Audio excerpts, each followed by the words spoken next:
Hi everyone, I'm Braga de Silva, your host for Older Queer Voices. Today's episode is titled Honor Restored, the Battle for LGBTQ plus Veterans. We explore powerful stories of courage, injustice, and change. Did you know that until the year 2000, LGBTQ plus people were not allowed to serve in the Army, Air Force, or Navy? Many veterans were court-martialed or forced to leave without an income or pension. Under the policy, anyone even just thought to be gay or transgender could be subjected to sometimes brutal interrogation and dismissal. Our guests, Emma Riley and Catherine Dixon, are two remarkable veterans who have dedicated their lives to fighting for justice and recognition for those affected by this cruel policy. Emma Riley served in the Royal Navy but was arrested and discharged for being gay in 1993. She took a case to the European Court of Human Rights, helping to change UK law in 2000.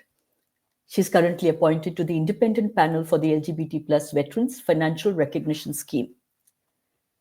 Catherine, or Cat Dixon, we will call her Cat this evening, is an incredible leader and change maker, a CEO, solicitor, mediator, and yes, a world record holder. She's currently the chief executive of UKSA and has previously served as General Counsel and legal director at the NSPCC and BUPA. Kat began her journey as a solicitor and went on to be a trustee on several boards, including as chair on the board at Stonewall. Earlier in life, she served as an officer in the British Army.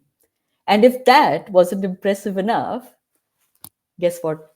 In 2020, she set the world record for the fastest circumnavigation of the globe on a tandem bicycle, a true testament to her grit, endurance, and spirit of adventure.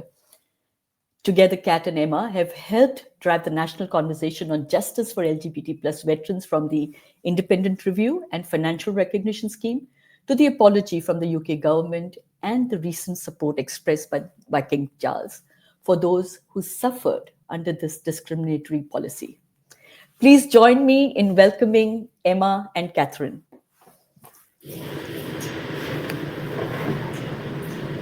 Gosh, there is. Hello, both of you. So lovely, and thank you so much for joining. Thank you for inviting us. It's great to be here. How is your day going, first of all? Well, I don't know, Emma, do you want to start? My day has been on the independent panel, so it's been quite a difficult but satisfactory day, let's put it that way. Excellent, and I hope we have a really good conversation today. I've been doing a lot of research since I've, decided to have you both on the podcast. It's actually been quite shocking reading all the things that you've had to endure. And I'll start with you, Emma. I just want to understand, first of all, what drew you to serve in the Royal Navy? And what was it like being a gay woman? Were you out at that point? Did you know that you were getting into something like this? So just share with us your experience. So I was probably 13 or 14, and let's be honest, I was not a popular kid. I had red hair and I wasn't particularly socially great. So my school life was not one that anybody would have wanted. So when at my school there was a careers fair when I was maybe 13, 14, and one of the stands was the Army. And this really piqued my interest because the idea of something productive, something of service was really interesting, but also that idea of camaraderie, of having a tribe that you belong to, something that was completely non-existent really in my school life. That really interested me. But Army, forgive me, Kat, didn't really chime with me. But as a kid, we'd sailed a lot. Every weekend, every holiday was on the boat. So of course, the next logical step was to look at the Royal Navy. So that's what I set my sights on. So the rest of my school life pretty much carried on as it started. I did my A-levels and only really did them to give me time to get old enough to be able to join. Hence, I spectacularly failed them. And then about 3 weeks after my 18th birthday, I reported to HMS Raleigh for basic training in the Women's Royal Naval Service, as was then In fact, I was trained in the last class of women to be trained separately from the men, because at that time, the Navy was transitioning to allow women to go to sea.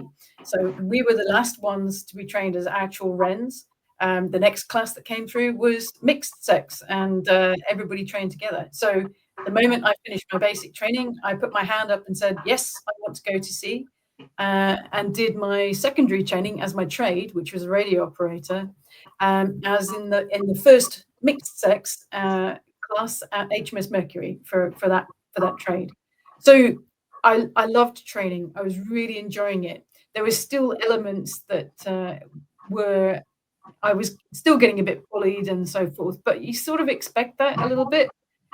What's interesting is that I didn't completely know that I was gay. I thought there was something. I'd had crushes on girls, but I had literally no experience or evidence to back it up. So I joined with the firm intention of forgetting all of that sort of, icky stuff, if you like, and just serving my country and being part of something, being productive, and of service.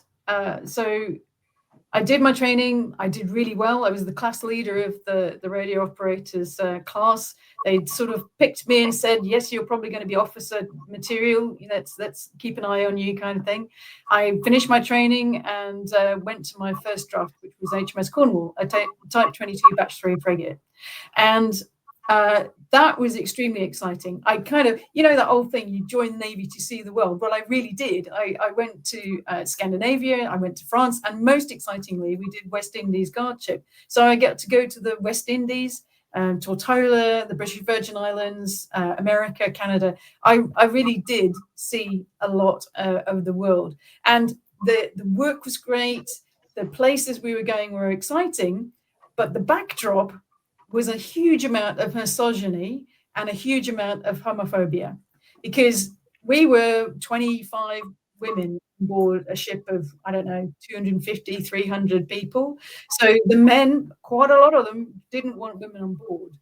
And at the time, if you were a female in service, you were basically regarded as either you were going to, let's say, engage with the men, or if you didn't engage with the men, then you must be a lesbian and a dyke, and you would just get an awful lot of attention. So I got quite a lot of bullying and attention when I was in HMS Cornwall, even so far as, we had like an onboard radio station once that they set up as a fun thing to do, and one person put through a request for me, which was Tammy Wynette's Stand By Your Man. And of course, the first words of that are, sometimes it's hard to be a woman.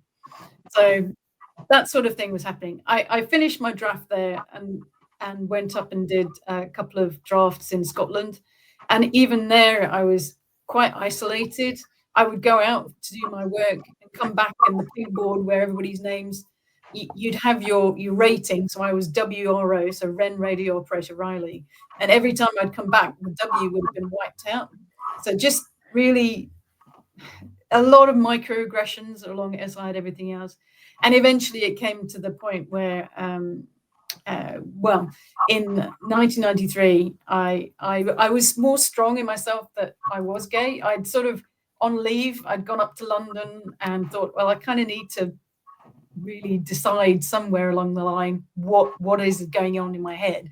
So I went out and I had a nice night out and I kissed a girl and I liked it. So I thought, okay, that's what I am, fine. That sort of question, at least that's answered, and then I can go back to doing what I love and what I'm interested in, which is serving as a radio operator in the Royal Navy. But at the time, not only was this pressure to hide this potential part of my personality really weighing heavily on me, but my father was really ill with heart problems. He ended up having a quadruple bypass that year. So I've got all this pressure on me at that point in time. And I made the mistake of going out one evening with somebody I thought was my friend. And I told her, I think I might be gay. And at that moment, she was really supportive. She was like, I don't mind, it's no bother to me, kind of thing. So there's a euphoria that you said this terrible, terrifying secret out loud. and it was okay in the moment, but the next morning it was a knock on the door. Get up, get dressed, get downstairs, you're under arrest. And yeah, from there it was pretty horrific, but not something I would wish on anybody. Wow, we'll talk more about it, Emma. Thanks for sharing so much. Were you aware at that time that there was laws against it? When you signed up, the first thing you do is look through all the contract, and you sign your contract, and it's there in black and white. So yes, I was aware, which is why I was effectively celibate and doing absolutely nothing to explore myself. Gosh, I'm so sorry to hear that part of your story, but we'll come back to it more and speak more in detail. Kat, I want to go to you. In fact, I'm actually very curious to know what drew you as well into the Royal Navy and Army. Sorry, I make a mistake, British Army. And yeah, no, I was definitely Army. So for me, it was what I'd always wanted to do. Right from being, I don't know, very young, I think I always wanted to be a soldier. It was a thing. My grandfathers were both in the Army. My dad had been in the Army. So we had some family history as well of it.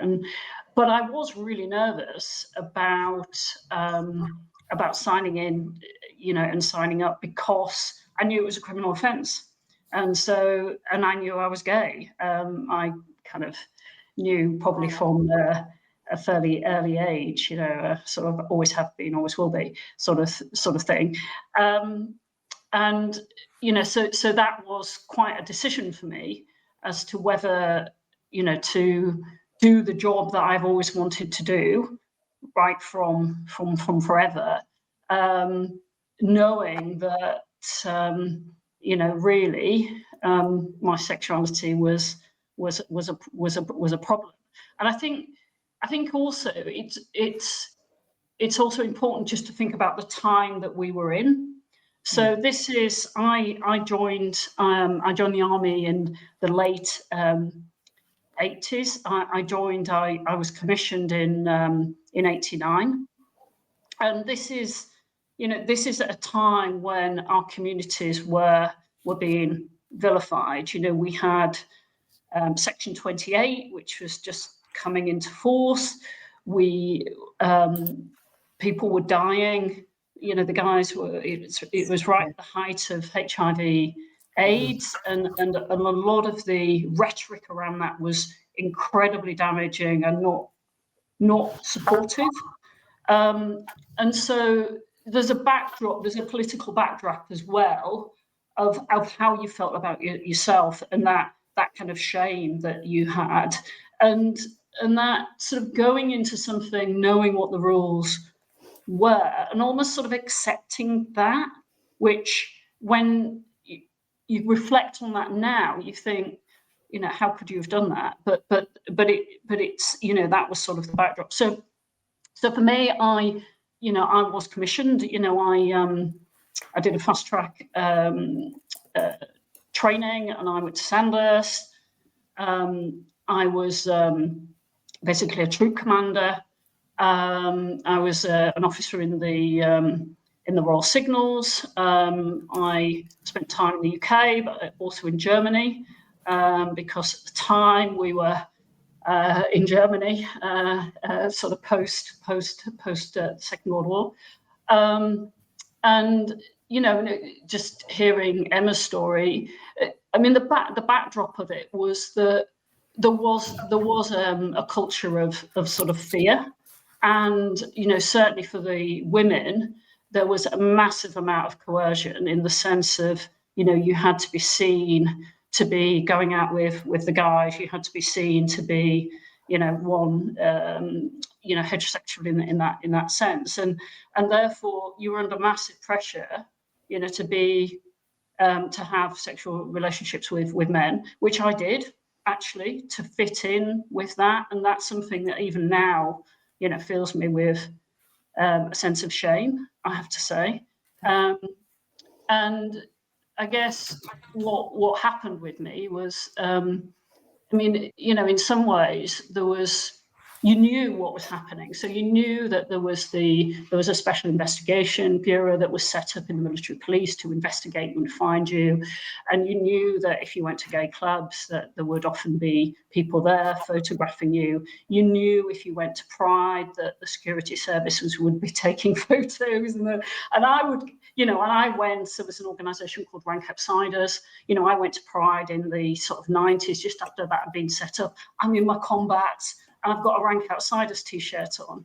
So in some ways, I was going to get caught. And one of my fellow officers, who was, I considered a friend actually, again, he was probably under pressure to dob me in. He did. And I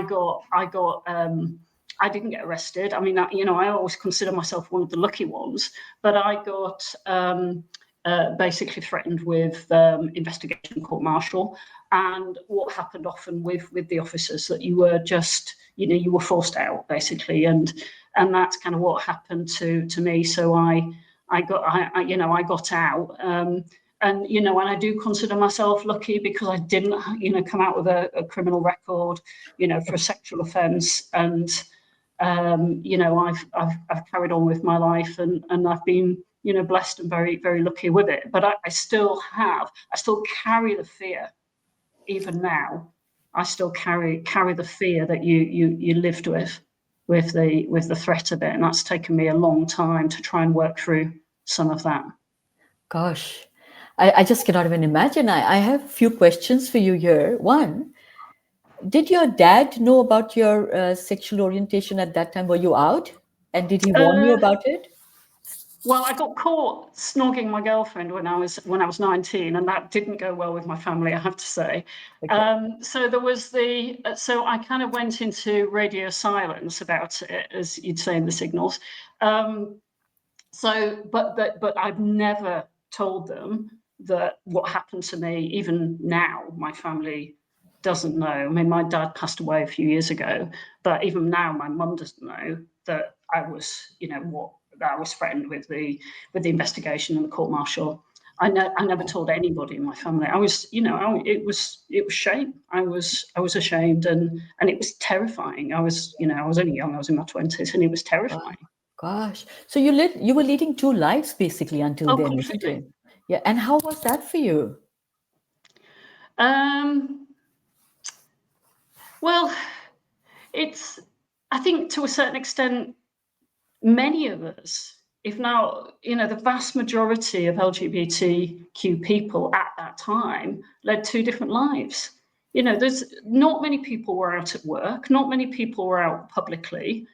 And again, at this time, there was, if you remember, I mean, Peter was doing his public outings of celebrities at that time. And even within the community, people had very mixed views about that because it would be life-changing for you.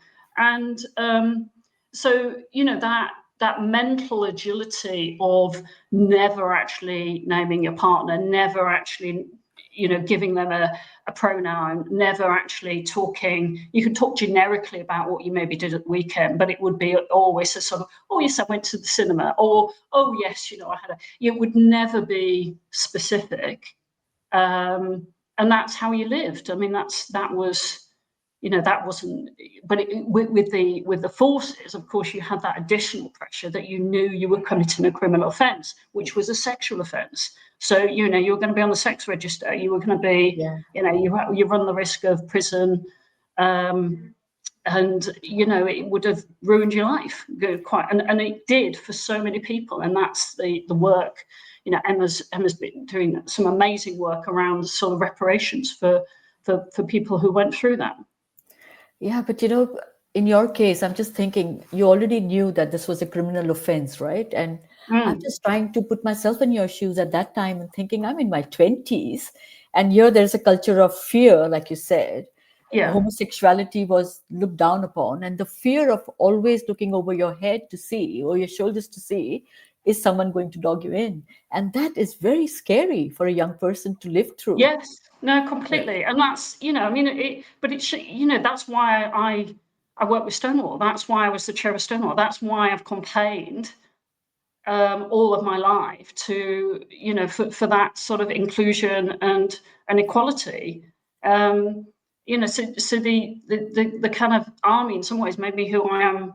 Well, not in some ways, in many ways, made me who I am today, and you know, has driven that, you know, that sense of fairness and inclusion and equality, and treating everyone, irrespective of their background, with dignity and respect.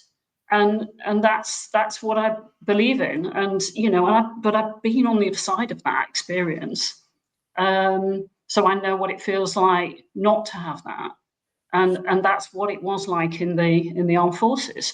I mean, you know, today, you know, it's not like that. And that's, you know, that's because of the work that, you know, Emma did, sort of standing up, and others, and the work that Stonewall did, because Stonewall supported the, you know, the cases going to the European Convention of Human Rights.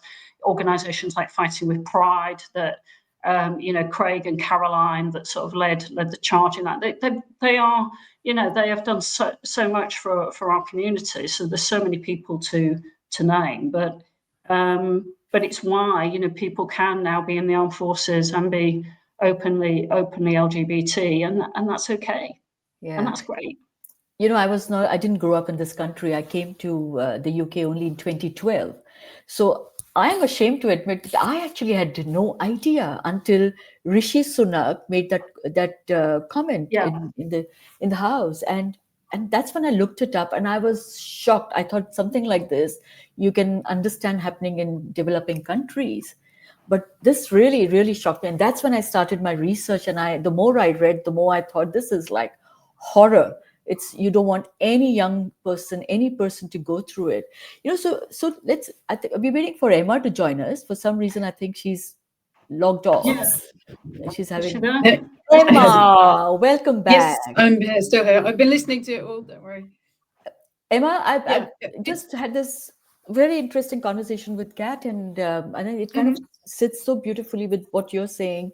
And I was just wondering if I can take you back to, you said that what happened after was quite horrific, you said. Yeah. So do you want to spend a few minutes just sharing with us so people know that what you've been through, what you've endured? So my arrest is frankly one of the milder stories, having now done the work and spoken to the veterans in the last sort of few years. So my arrest, I was taken down and interrogated for 3 or 4 hours. It was tape recorded interviews with 2 special investigation branch officers and a chief wren who was supposed to be my support at the time. And, you know, I don't remember the questions they were asking me, but I do remember the feeling of it being relentless, and of not being able to, just being incredibly scared and incredibly terrified, basically, of what was going to happen. So at one point, I must have got really upset because they said they'd call a break. And so they stopped the recording. The 2 officers went out of the room, and the chief wren was sort of trying to comfort me. So I said something in there, probably about me, you know, trying my sexuality out and just trying to understand myself in London. And the moment that the tapes were turned back on, the chief wren reiterated what I had said to the SIB officers. So, you know, at that moment that there's nobody that actually got you back.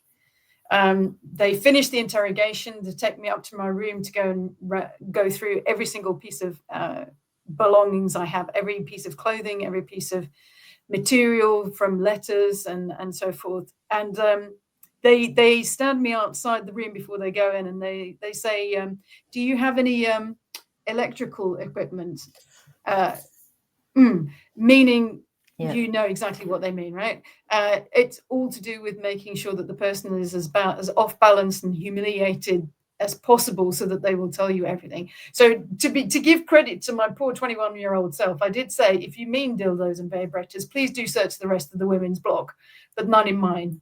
And they went forth and searched my stuff. So what they actually took as evidence, the 3 pieces I remember were letters, which was the only real piece of evidence they had, because I'd sent a couple of pen pal letters to somebody out of the Royal Navy, just talking about things like, I think I might be gay. And so that they took as evidence. But they also took the the Suede album. I don't know if you know this or remember the Suede album, but the first Suede album had a really, it had two people kissing on the front of it, and the two people were of indeterminate sex.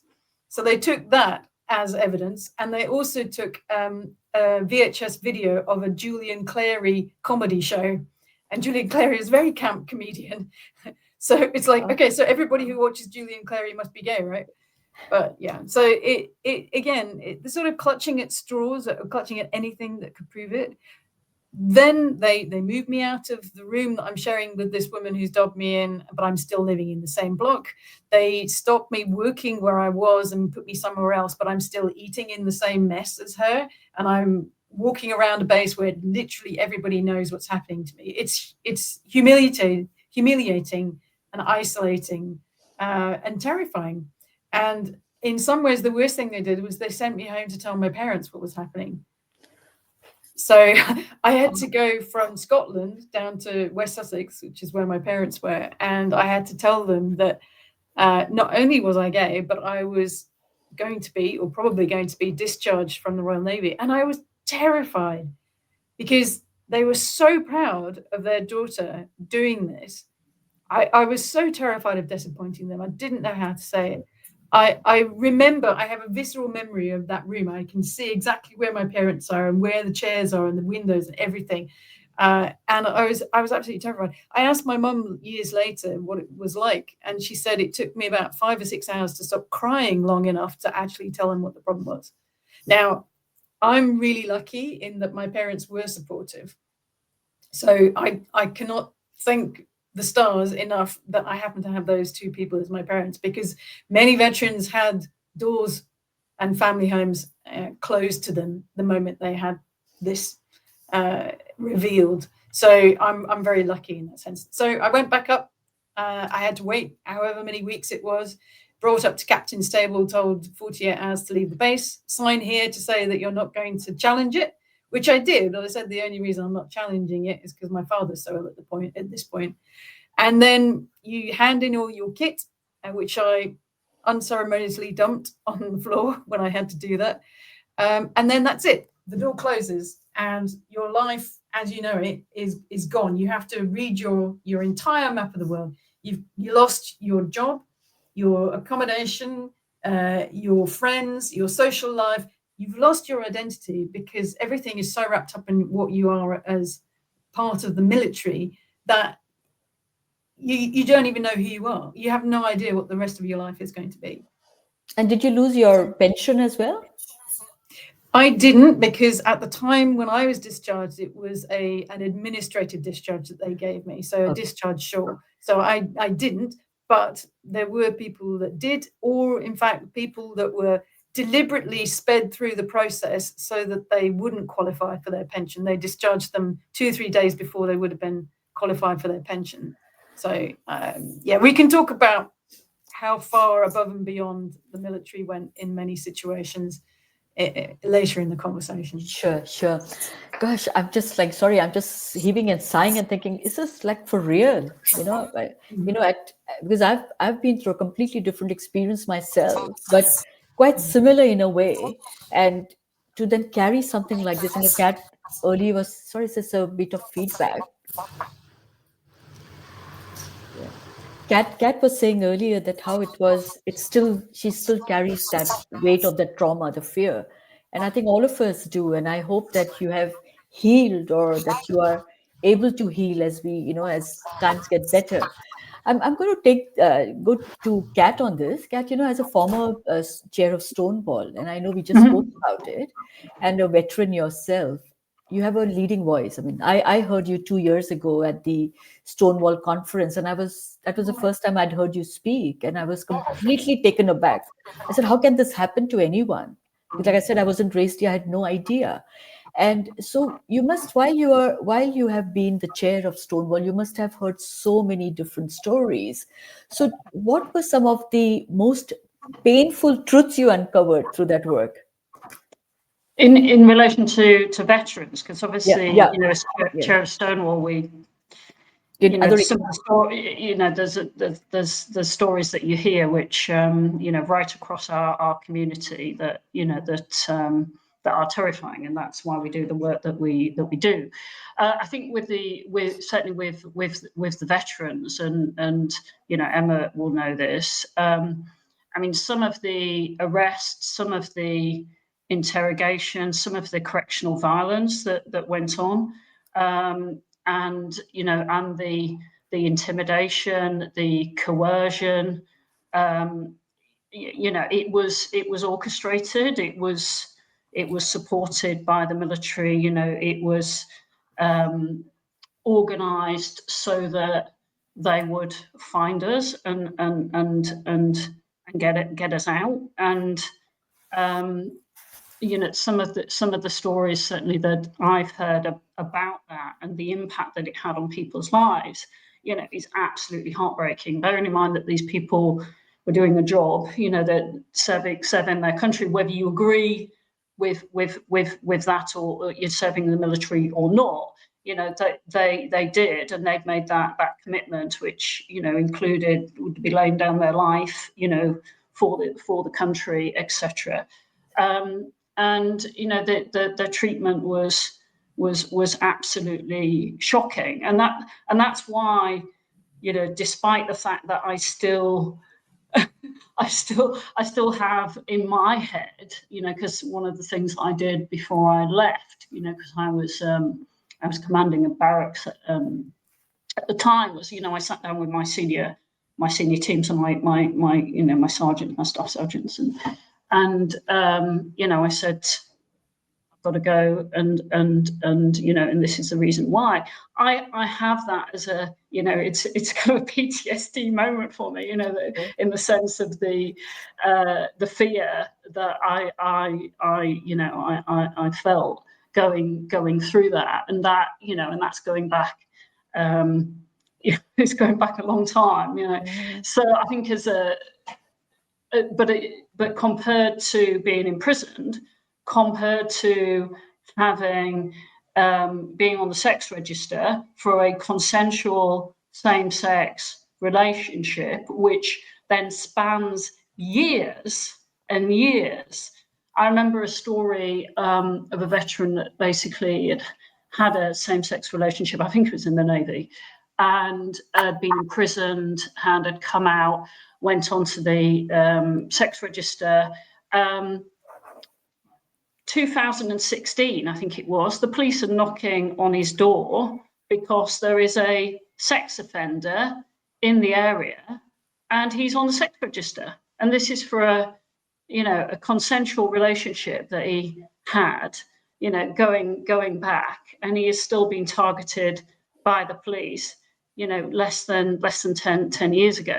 So for all of those people that had those sentences that went into their civilian life, the restrictions and the impact on many were homeless, many couldn't get work, many suffered significant mental health issues. Many died. A whole generation of men were dying of HIV and AIDS from that sort of generation anyway. But if you exacerbate that with homelessness and no job and no home and no friends and being completely shamed, then the impact was considerable. And that's why what we've been trying to do around getting some reparations and getting some recognition and getting the apology has been so important, because for many people, though obviously it's 25 years ago since I lifted so for many people, that goes back, but it is it has meant a massive amount to them, despite the fact that obviously you can never right that wrong. Yeah, you can never compensate, isn't it, enough for what was done to them? And young people who, Emma, I'm going to come back to you on this. And so you took the UK government to the European Court of Human Rights, right? Yeah. What gave you the courage to do that, and what was your main aim? So in some ways, it's a little bit like Kat's moment of the reason why she went into Stonewall and did everything. You know, it wasn't right. And so you, particularly when you've been through these experiences, I think I am hypersensitive when it comes to things being fair and right, sometimes to my own detriment. But it wasn't right what they did. And so in 97, so like 5 years after, or so 4.5 years after they threw me out, I was at a point where I'd managed to start in getting some kind of career. I'd had a girlfriend, and I had a proper steady girlfriend for the first time. And it felt like I had enough solidity in my life to start looking at challenging it. And I'd seen a few things in the newspaper about some things going on, but I didn't really know anything about Rank Outsiders or the Legal Action Challenge group that was going on at the time. So what I did was phone Stonewall. And I said, I want to do something about this. Who can I contact? And I am forever thankful to whoever it was that I spoke to that day, because they gave me the name of the solicitor that I went to speak to at Bindman and Partners, who had already got 1 or 2 cases ongoing of a similar nature. I phoned him up, explained what had happened to me, explained my story, and he agreed to take my case. So we, in 98, started with trying to take the Ministry of Defence to court in the UK. And that was thrown out on a technicality or a precedent from another case. So it was clear that it was not going to be possible to take it any further in the United Kingdom. So we decided to take my case to the European Court of Human Rights independently. And it started in 1998, and it took quite a while to sort of get through this whole process. And I have about 300 pages of letters that I've scanned, which I've kept from the time. And it's so much back and forth about things. But things happened, like, for example, I was thrown out in 93. So the transcripts of my tape recordings should have been sent to HMS Nelson, where everything was kept sent centrally. And they should have been kept for 7 years. So at the least, those should have existed and been able to use them and check them up until the year 2000, right? So when we applied to have the tapes and transcripts of the tapes in, it was either 98 or 99, mysteriously, shock, horror, they had accidentally been destroyed, even though we told them we need these, and by their own retention rules, they should have still existed. They were magically destroyed, so I couldn't get a hold of my tapes. And I'm absolutely sure that that sort of thing was being repeated across lots of other things. But it took a lot of grit to talk through what had happened to me to that solicitor. And when we got to September 1999, and the ruling came out from the European Court of Human Rights that they said it was illegal, the ban. It denied us the right to a private life. And then January 12th of 2000, when the Labour Party were forced to lift the ban at that time. And I very clearly say forced, because I know that they would not have lifted that had it not been for the European Court ruling. At that point, it was another 2 years before the actual case completely finished, with all the meandering that happens with these things. But at that point, it was like, okay, they have admitted, they have been forced to admit, in fact, that this was wrong. And I basically, once the case had finished, I packed it all away, put it in the loft, and I tried to forget about it and tried to get on with life, tried to build a career of some description, and tried to start to get over the sort of mental impact that the whole thing had given me. And I had huge problems, and I still do, with trusting people. It took me a long time to really be vulnerable for a start. It took me a long time to even properly talk about it. And it was only really about 5 or 6 years ago that I started properly talking about it. Before that, I'd had a couple of conversations. I spoke to Professor Paul Johnson, and that was really the first time I'd told my story out loud to somebody, for his book, Going to Strasbourg, which was a book about cases being taken to the European Court of Human Rights. And what was amazing to me is that I was the only female voice in that group about the military cases, whereas now I know overwhelmingly, there was so many women being targeted, even though we were a tiny percentage of the actual military at the time, or even now, we're a small percentage, the women are. But so many women were targeted for lesbianism in the particularly in the 80s and 90s. It was incredible. But I just packed it away. I can't deal with this. I can't sort of look at it. And it's taken me a long time to sort of be able to sort of open it and talk about it properly. I think a lot of such stories that I hear, Emma, they're quite similar. People just pack it away because it's too much to have to live with it every day of your life. But like I said, I hope things are better now, and I know that you're still fighting the fight. And I want to go to Kat on something, and then come back to you and talk to you about the financial recognition scheme that you now manage. So, Kat, I know life may have seemed quite different. Life has come a full circle, isn't it? There's been an apology from the UK government. There has been, apology from the head of state, King Charles. How does it make you feel when you watch all this, when you participate in all these things? Yeah, I mean, I think it comes with some mixed feelings, if I'm being really honest about it. I think if I was to sit here and say, oh, well, it's all okay now, because we've got the apology from the government, and the King came along to the opening of the memorial at the Arboretum. I think that that it would be slightly false. So I think it's I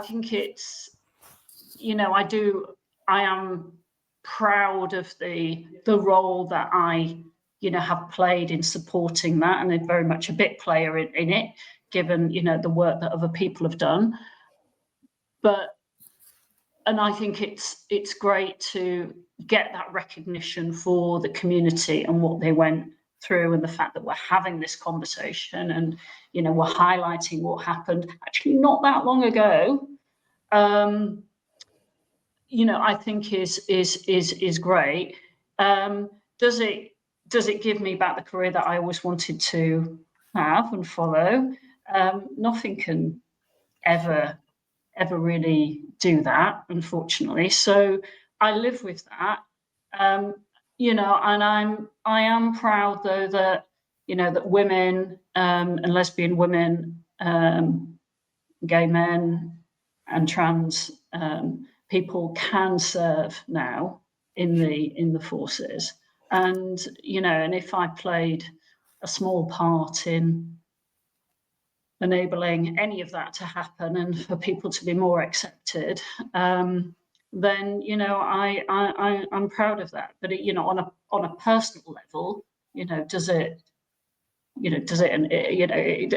I can never do what I actually have that life that I wanted to have. I've had a wonderful life, and I'm grateful for that. So it's, sorry, I'm probably not really answering your question, but it's quite a difficult one. It's because it has some mixed, a bit of bittersweet in it.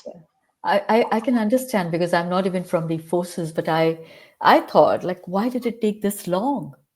Well, yeah. Yeah, that is what I thought. And outside, I'm saying, like, wow, 23 years it took you, first of all, to admit, and then offer compensation, and 25 years to then say, I'm very sorry this happened. So yeah, but yes. So people have lived with that. Yeah, I've been reflecting on a long time. Sorry, Emma, go. Sorry, I was reflecting on the fact that it's 23 years and then 25 years. And what I find extraordinary, or at least that has really resonated with me now, is that actually those changes, that recognition, has only been brought about by traumatized people re-traumatizing themselves in order to be able to tell their stories. If those people, if Craig and Caroline, who had suffered as much in some ways as any of us did under the ban, having to hide themselves, if they hadn't started what they were doing, if the four who were the headline cases at the time hadn't put themselves forward to be in the public eye, all of these people have been through an incredible amount of trauma. But if those traumatized people had not stood up and said something, we would not have had the King at that memorial dedication in October. It is extraordinary to think that way, isn't it? I mean, I'm just baffled why it took that long. I'm going to move on. I'm interested in the financial compensation that you managed to get, and just tell us a little bit more about this and how do people. Okay, well, first of all, it's not compensation. Let me be extremely clear about this, because compensation would be a true acknowledgement of the whole impact that this ban has had on each individual life. And that is not what this is about. Compensation would be running into hundreds of thousands of pounds for many, many, many of the service people that were discharged under the ban. Now, what this is a two-part recognition payment. That's why it's called the Financial Recognition Scheme. There are two parts to it. The first is a dismiss or discharge payment, and that means that if you were discharged from the forces solely on the grounds of your sexuality or perceived sexuality, whichever, then that is a flat £50,000 payment that is tax-free. And you can apply for that. And the government website, there's a whole set of reparations that you can apply for, and this is one of them.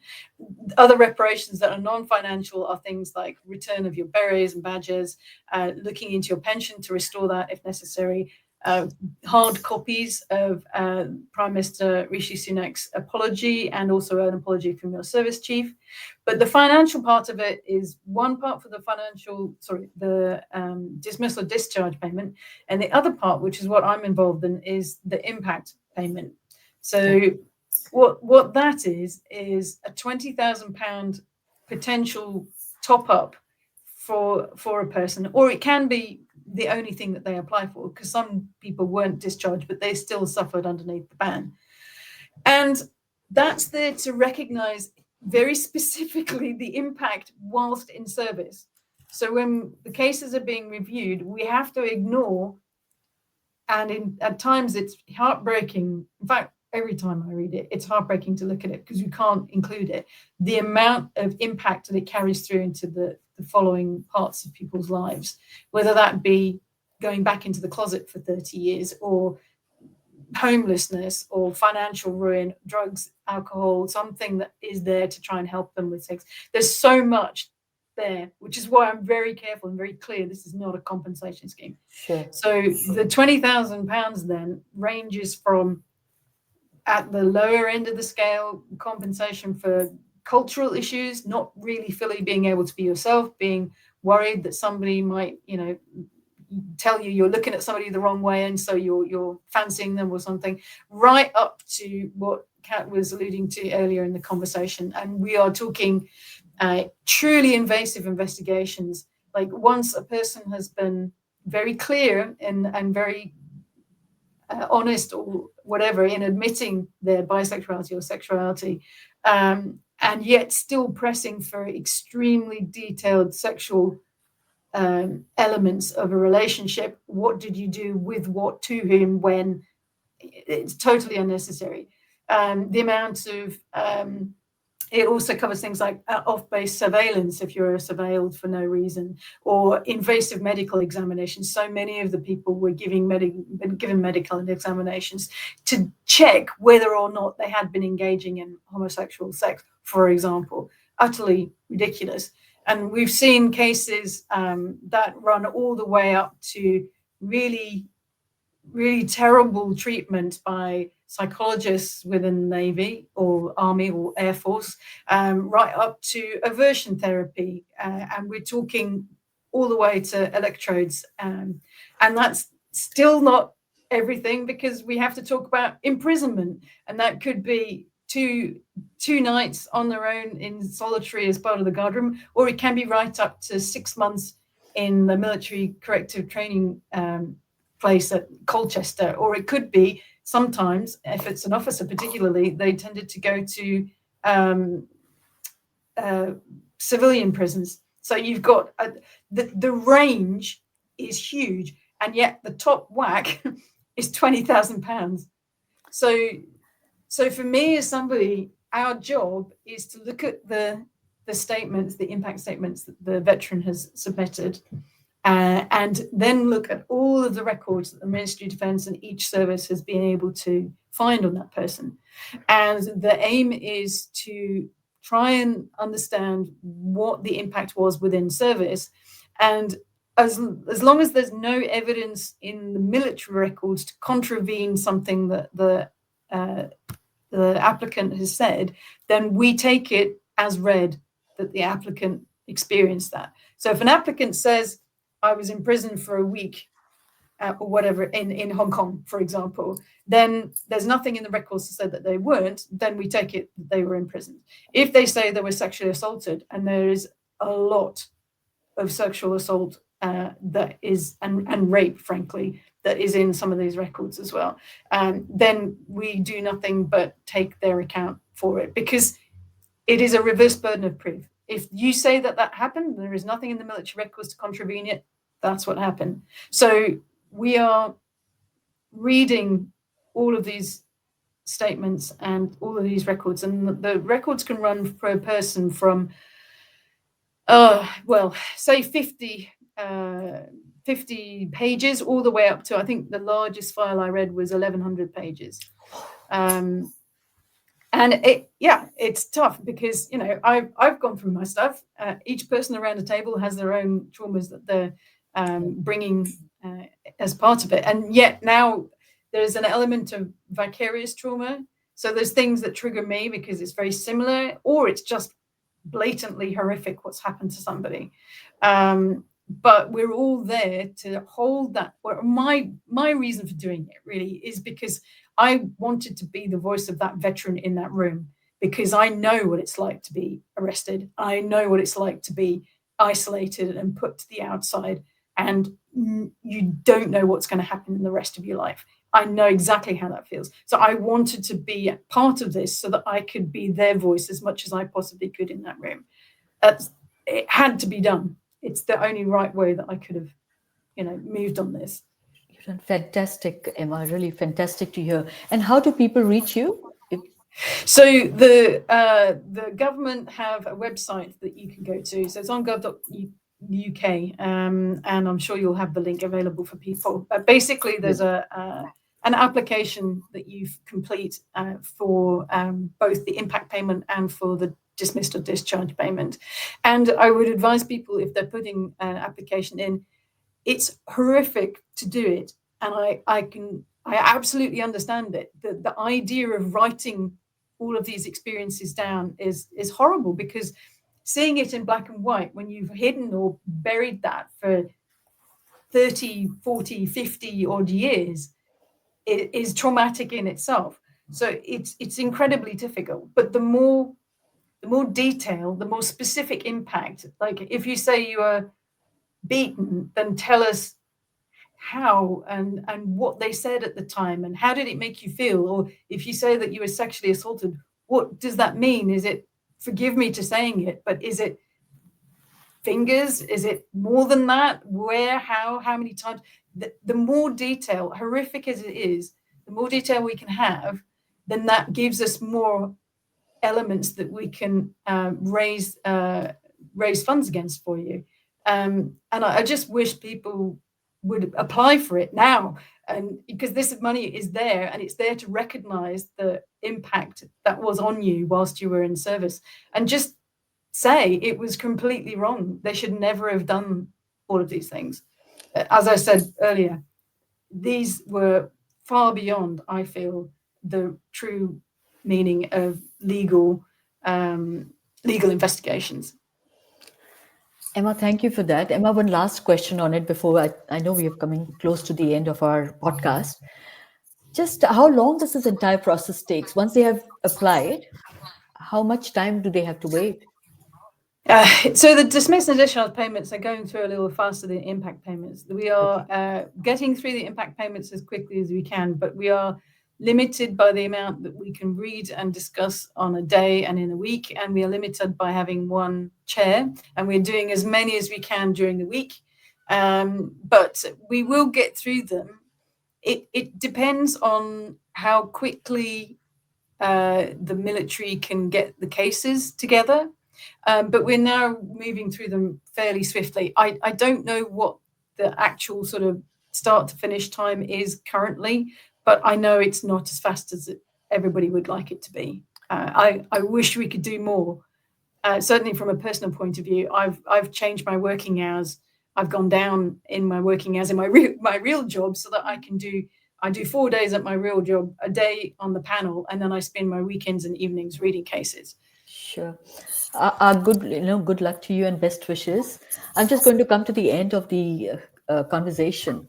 So for many of the veterans, the scars of that era remain, right? The loss of identity, dignity, belonging.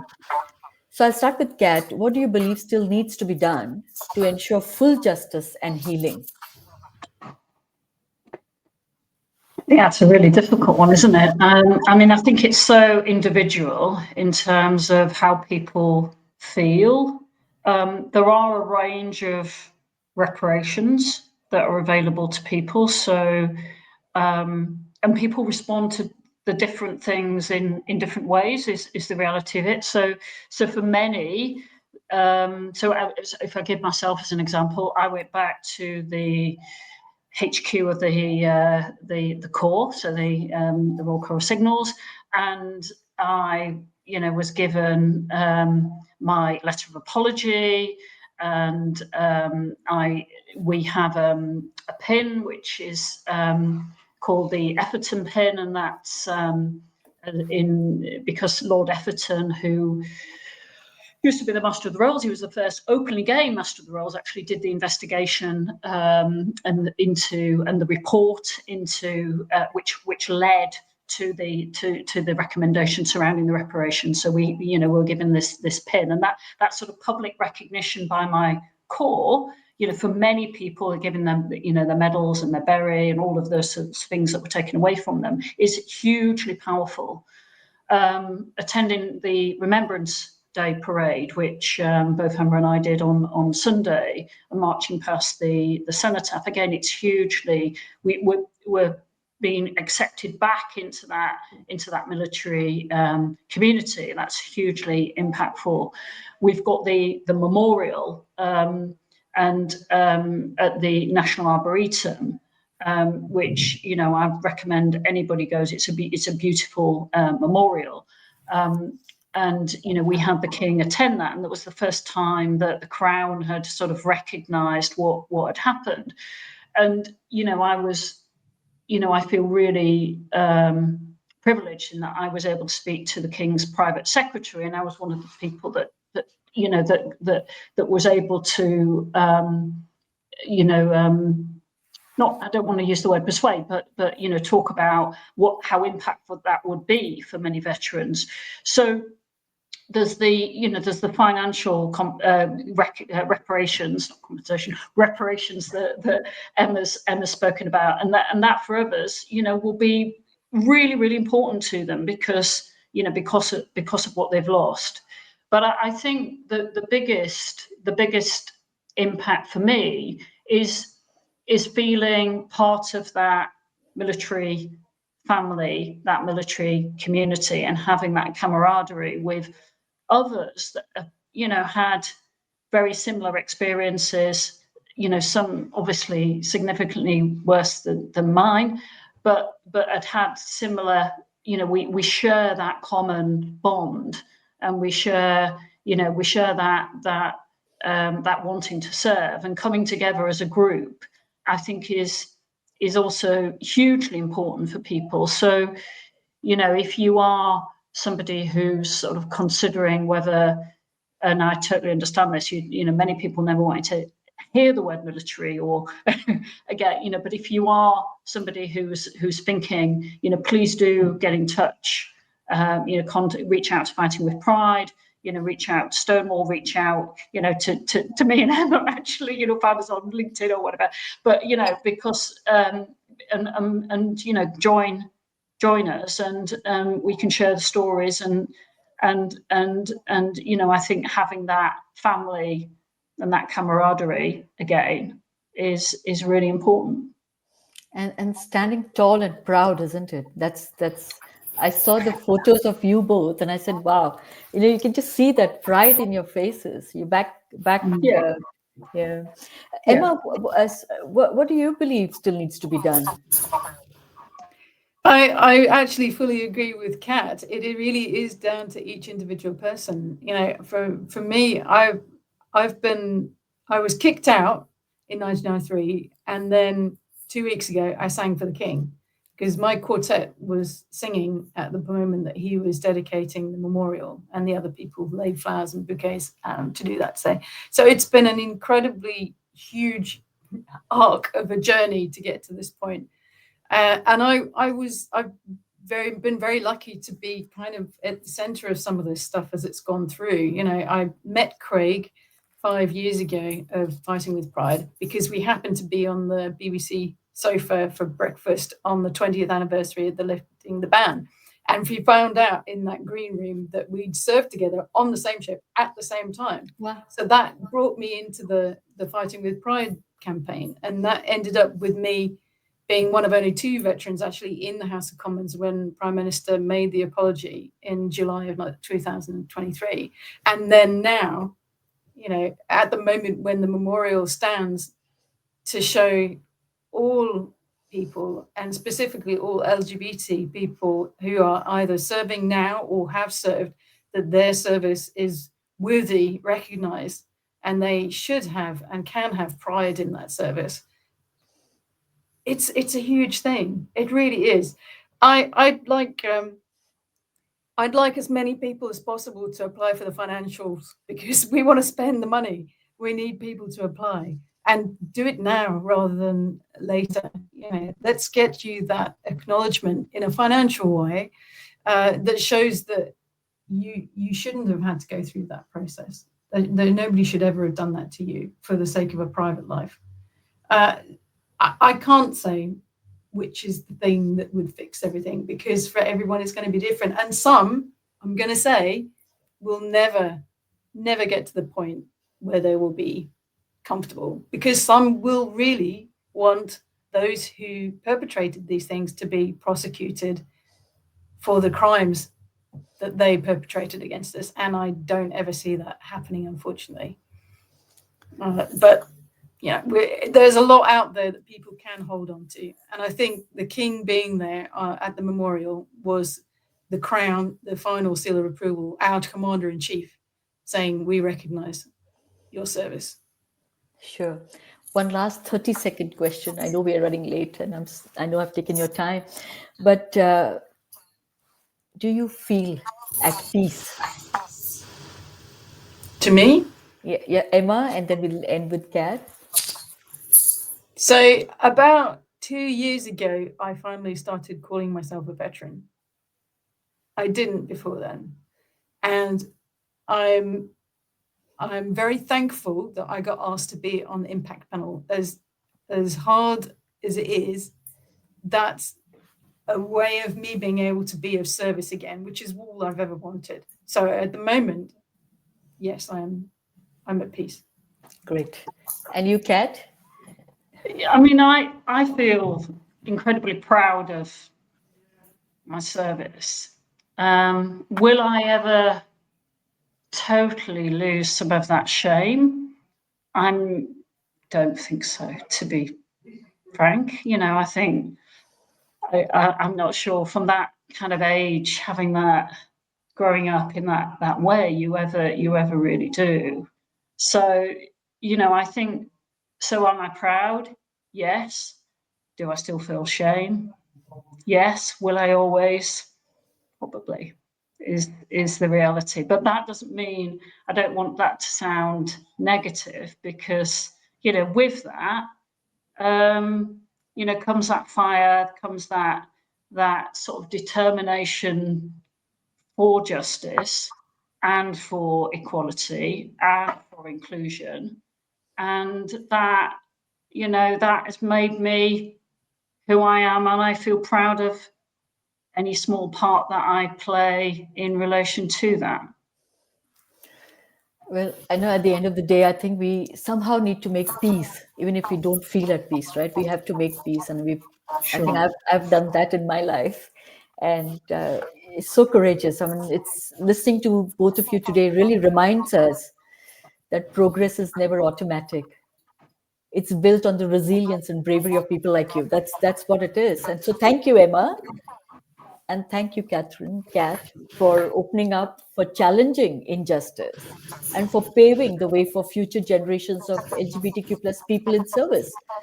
And I hope we have more listeners, many listeners, and I hope that this information and this conversation and this very, very vulnerable Kat and Emma can be heard by as many people as possible. I really would want that, because what you shared today, I tell you, I've done quite a few podcast interviews over the last 5 years.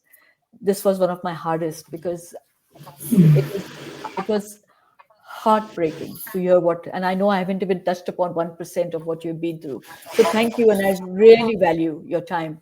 And at this point, I'm just going to thank our partners, our outreach partners, My G Work, Proud HR, Outspoken Speakers, Ageism is Never in Style, GFW Clothing, and of course, the co-curator producer, Nicola Fenton, who works quietly in the background. For those listening, if you have any comment, feedback, or questions, please write to us at theviewsroom@gmail.com. And speak to you again soon. And thank you again. And I look forward to many more conversations. Thank you. Thank you, Raga. Thank you, Raga.